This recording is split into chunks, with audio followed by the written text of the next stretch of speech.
আহত হয় 5ই আগস্ট। আমার স্বামীকে পুড়িয়ে মারা হয়েছে। আমার একটা মেয়ে আছে।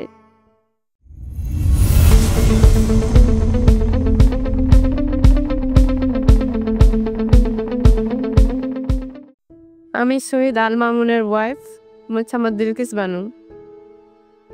আমার স্বামী নিহত হয় 6ই আগস্ট, আহত হয় 5ই আগস্ট।